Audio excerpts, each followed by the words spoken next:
5-minute opening comments. ISIS is evil, and they found ways to convince Americans that they are more evil than other forces in the Middle East.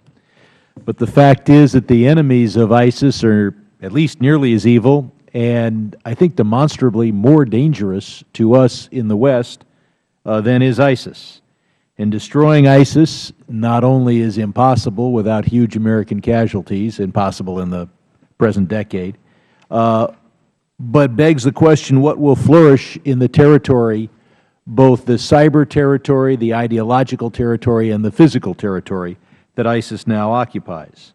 ISIS's enemies include the Shiite axis of Hezbollah, Assad, the Shiite militias of Iraq under Iranian guidance, and of course Tehran itself.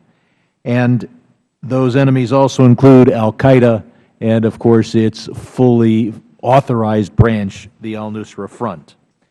There is talk that ISIS might be able, maybe, to carry on an operation outside the Middle East. Compare that to its enemies.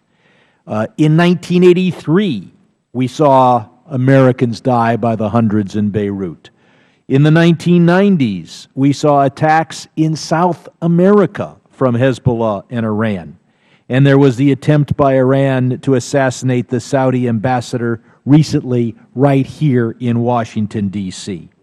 No one can doubt that the Iranians, the Syrian government, and Hezbollah have a capacity to get their agents into Western countries and the United States. After all, there's an Iranian embassy just a couple hundred miles north of where we sit at the United Nations. As to al-Qaeda, their capacity to carry out attacks in the West was demonstrated on September 11th, and the Khorasan Group, which we hit on September 22, was operating in Syria as part of and in alliance with the al-Nusra Front.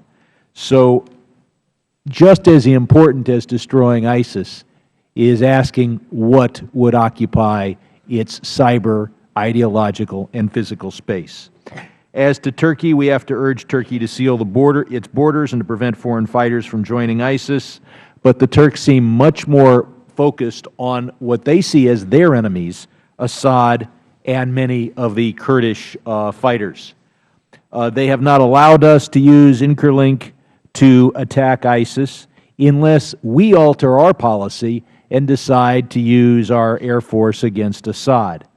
Whether we should do that depends in part as to who would take over Syria if Assad were destroyed. Right now, al-Nusra and ISIS seem to be first and second in line, perhaps not in that order.